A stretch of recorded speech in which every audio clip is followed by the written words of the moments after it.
Hello and welcome to Love My Poland. About a month ago, I was back home in Houston, Texas, talking about 12 mistakes that Polish people make when they speak the English language. And these words were mostly fun words like Presley, Disney, Levi's jeans, not words that you'll necessarily use every day. And in my comments section, I got a lot of interesting comments, and a few people recommended that I make another video talking about more concrete everyday words that really could be problematic for Polish people.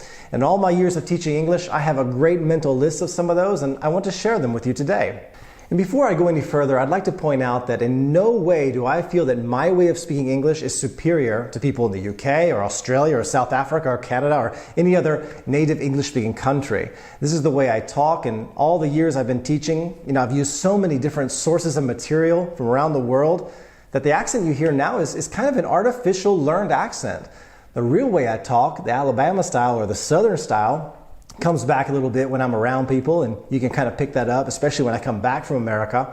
But when I teach, it goes back to this kind of way of talking. So if you prefer another accent out there, more power to you, go with that accent. But this is just my way. So we're going to talk today about 10 more words that I think can be improved when Polish people try to speak English. Let's get started.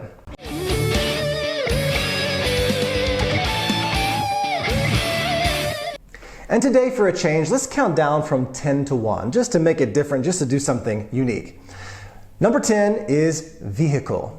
99 times out of 100, my students come in here, and for some reason, it's just pre-programmed, they say vehicle.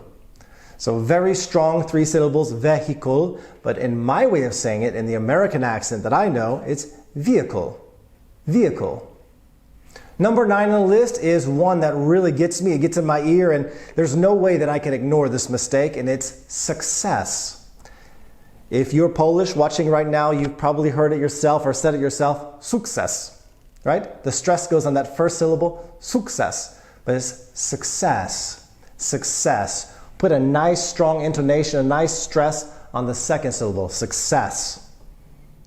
Number 8, another pet peeve of mine, another one that I hear very, very frequently is education pronounced this way.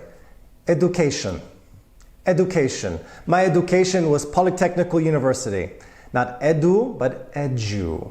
The U becomes itself a U after the hard consonant D. Education. Education. Number 7 on the list is one that's a word that I use a lot, and when they repeat it, there's a mistake, and it's regularly. It's very important that my students prepare for the test regularly and learn every day. They should learn regularly to improve their English skills. And when they come back and say it to me, they said, I learned regularly. So those 4 syllables in regularly, kind of get the wrong stress or a little bit too much Polish vowel use there. It's regularly. Regularly, not regularly, but regularly. Number 6 and number 5, I'm going to talk about those in the same little talk here. There are 2 words that look very similar when spelled, but they're pronounced oh so differently. They are recipe and receipt. So if you want to prepare a meal, you follow a recipe. Very simple. I hear recipe very often, or recipe, something strange, some kind of deformation of that word. And the other one, when you buy something at the store or at the shop, you get a receipt, not a recept. The word in Polish, recepta, is like a prescription for drugs, so there's a lot of confusion there. So again, recipe for cooking, receipt is what you get when you buy a product. You can return it later. Recipe and receipt. 4th on the list is a word that I use in every single class, every day of the week, and it's pronunciation. The verb to pronounce, okay? And Polish people don't have problems with pronounce, but when they try to use it in the noun form, pronunciation I hear very often, no, pronunciation. Pronunciation to pronounce. The 3rd one on the list today is one that I almost forgot about. It's one that someone actually put in the comment section. A few people actually mentioned that. If you read the comments, you'll see it, and it's iron, all right? The way that I personally say it is iron. It is 2 syllables, but when you say it quickly, it sounds like one kind of messed up syllable. Iron. But Polish people very often say iron. I have to iron my shirt.